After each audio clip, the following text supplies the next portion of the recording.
Good morning, class. Chapter 3, The Circuit. The chapter title is Inside Out. I remember being hit on the wrist with a 12-inch ruler because I did not follow directions in class. Roberto answered in a mildly angry tone when I asked him about his first year of school. But how could I? He continued. The teacher gave them in English. So what did you do? I asked, rubbing my wrist. I always guessed what the teacher wanted me to do, and when she did not use the ruler on me, I knew I had guessed right, he responded. Some of the kids made fun of me when I tried to say something in English and got it wrong. And he went on, I had to repeat first grade. I wish I had not asked him, but he was the only one in the family, including Papa and Mama, who had attended school. I walked away. I did not speak or understand English either, and I already felt anxious. Besides, I was excited about going to school for the first time that following Monday. It was late January, and we had just returned a week before from Corcoran, where my family picked cotton. We settled in Tent City, a labor camp owned by Sheehy Strawberry Farms, located about 10 miles east of Santa Maria. On our first day of school, Roberto and I got up early. I dressed in a pair of overalls, which I hated because they had suspenders, and a flannel checkered shirt which Mama had bought at the Goodwill store. As I put on my cap, Roberto reminded me that it was bad manners to wear a hat indoors. I thought of leaving it at home so that I would not make a mistake of forgetting to take it off in class, but I decided to wear it. Papa always wore a cap, and I did not feel completely dressed for school without it. On our way to catch the school bus, Roberto and I said goodbye to Mama. Papa had already left to look for work, either topping carrots or thinning lettuce. Excuse me. Mama stayed home to take care of Trampita and to rest because she was expecting another baby. When the school bus arrived, Roberto and I climbed in and sat together. I took the window seat and on the way watched endless rows of lettuce and cauliflower whiz by. The furrows that came up to the two-lane road looked like giant legs running alongside us. The bus made several stops to pick up kids, and with each stop, the noise inside got louder. Some kids were yelling at the top of their lungs. I did not know what they were saying. I was getting a headache. Roberto had his eyes closed and was frowning. I did not disturb him. I figured he was getting a headache too. By the time we got to the Main Street School, the bus was packed.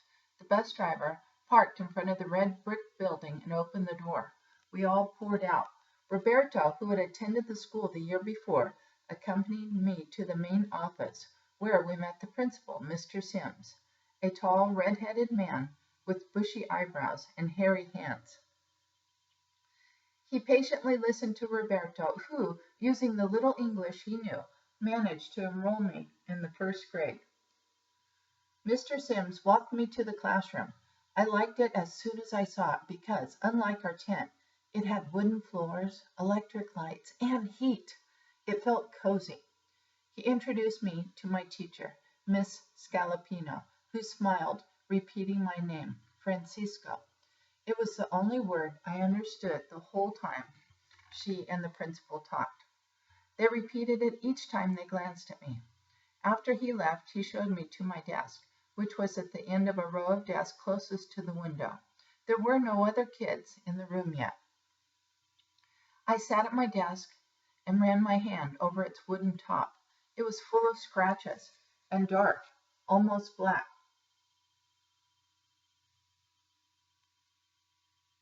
Lost my thought.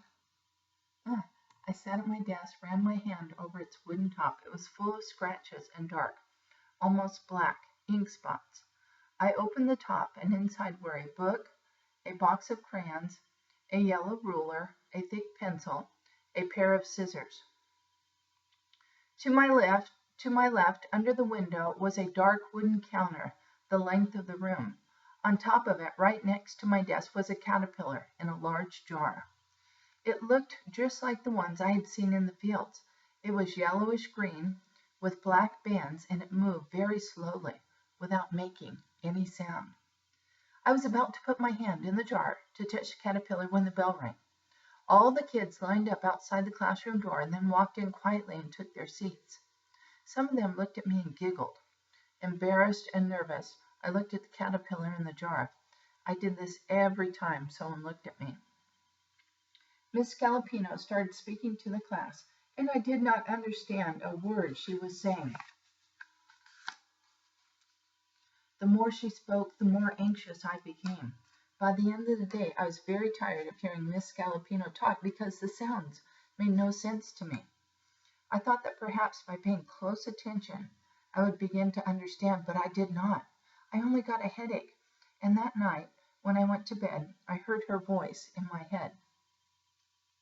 For days I got headaches from trying to listen until I learned a way out. When my head began to hurt, I let my mind wander. Sometimes I imagined myself flying out of the classroom and over the fields where Papa worked and landing next to him and surprising him. But when I daydreamed, I continued to look at the teacher and pretend I was paying attention because Papa told me it was disrespectful not to pay attention, especially to grown-ups.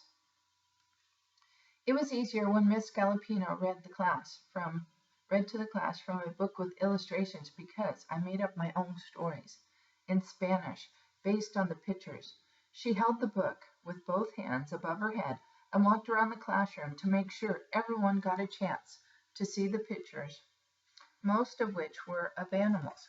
I enjoyed looking at them and making up stories, but I wished I understood what she was reading. In time, I learned some of my classmates' names.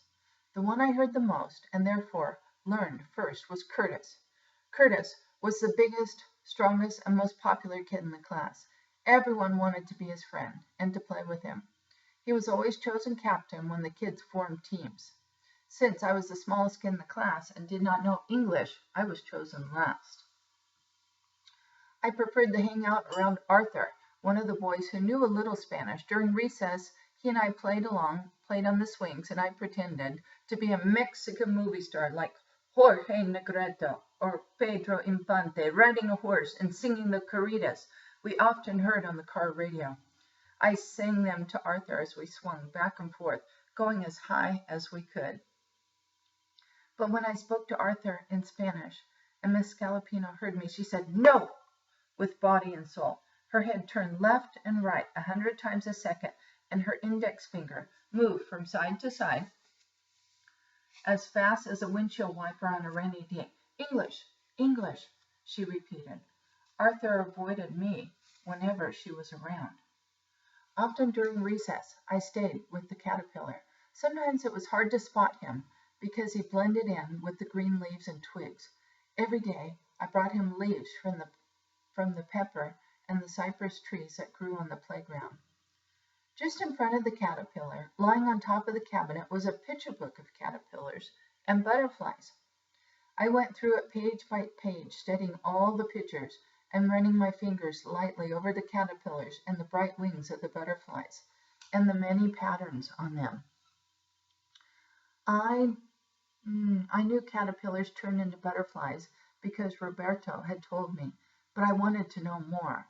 I was sure information was in the words written underneath each picture in large black letters. I tried to figure them out by looking at the pictures.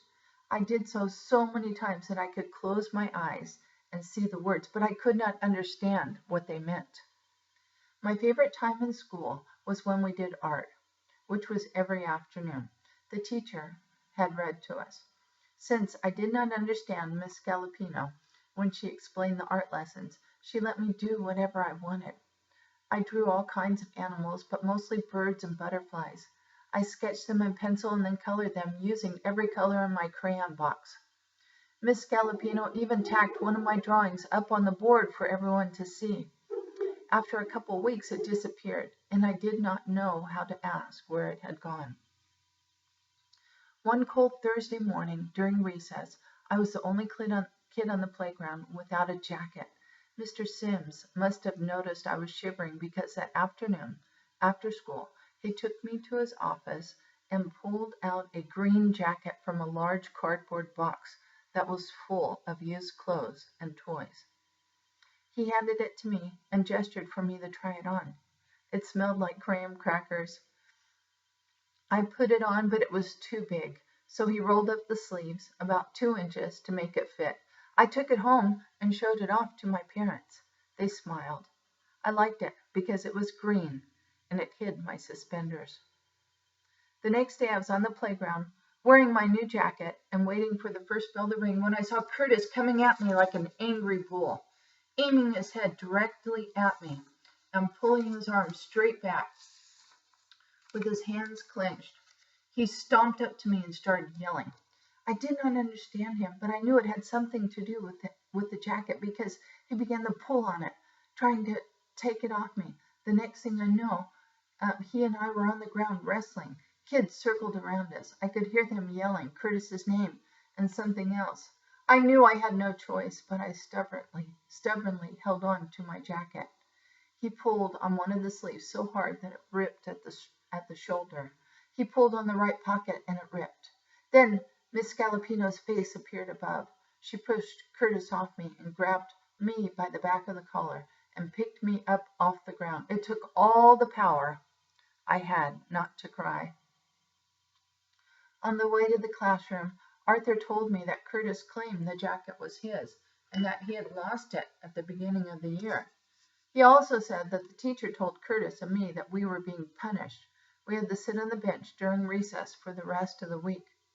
I did not see the jacket again. Curtis got it, but I never saw him wear it. For the rest of the day, I could not even pretend I was paying attention to Miss Scalapino. I was so embarrassed. We're on top of page 23. I laid my head on top of my desk and closed my eyes. I kept thinking about what had happened that morning. I wanted to fall asleep and wake up to find it was only a dream. The teacher called my name, but I did not answer. I heard her walk up to me. I did not know what to expect. She gently shook me by the shoulders. Again, I did not respond. Miss Scalapino must have thought I was asleep because she left me alone, even when it was time for recess, and everyone left the room. Once the room was quiet, I slowly opened my eyes. I had had them closed for so long that the sunlight coming through the windows blinded me. I rubbed my eyes with the back of my hands and then looked to my left at the jar. I looked for the caterpillar, but I could not see it. Thinking it might be hidden, I put my hand in the jar and lightly stirred the leaves. To my surprise, the caterpillar had spun itself into a cocoon and had attached itself to a small twig. It looked like a tiny cotton bulb, just like Roberto had said it would. I gently stroked it with my index finger, picturing it asleep and peaceful. At the end of the school day, Miss Scalapino gave me a note to take home to my parents. Papa and Mama did not know how to read, but they did not have to. As soon as they saw my swollen upper lip and the scratches on my left cheek, they knew what the note said. When I told them what happened, they were very upset, but relieved that I did not disrespect the teacher. For the next several days, going to school and facing Miss Scalapino was harder than ever. However, I slowly began to get over what happened that Friday. Once I got used to the routine in school and I picked up some English words, I felt more comfortable in class. On Wednesday, May 23rd, a few days before the end of the school year, Miss Scalapino took me by surprise. After we were all sitting down and she had taken roll, she called for everyone's attention. I did not understand what she said, but I heard her say my name and held up a blue ribbon. Then she picked up my drawing of the butterfly that had disappeared 2 weeks before and held it up for everyone to see.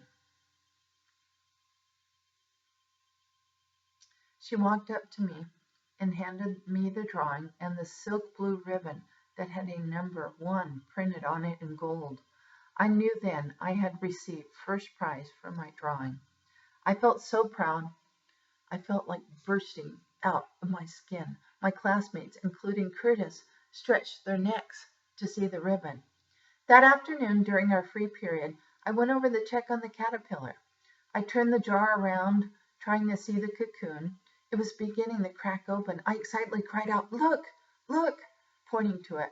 The whole class, like a swarm of bees, rushed over to the counter. Miss Scalapino took the jar and placed it on top of a desk in the middle of the classroom so everyone could see. For the next several minutes, we all stood there, watching the butterfly emerge from its cocoon in slow motion. At the end of the day, just before the last bell, Miss Scalapino picked up the jar and took the class outside to the playground. She placed the jar on the ground and we all circled around her.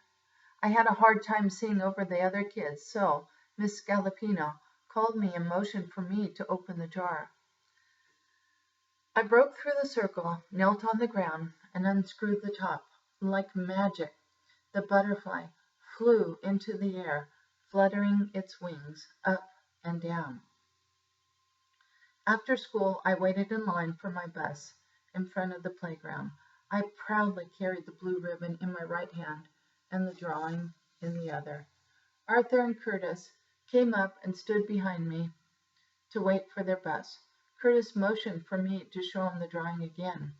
I held it up so he could see it. "He really likes it, Francisco," Arthur said to me in Spanish.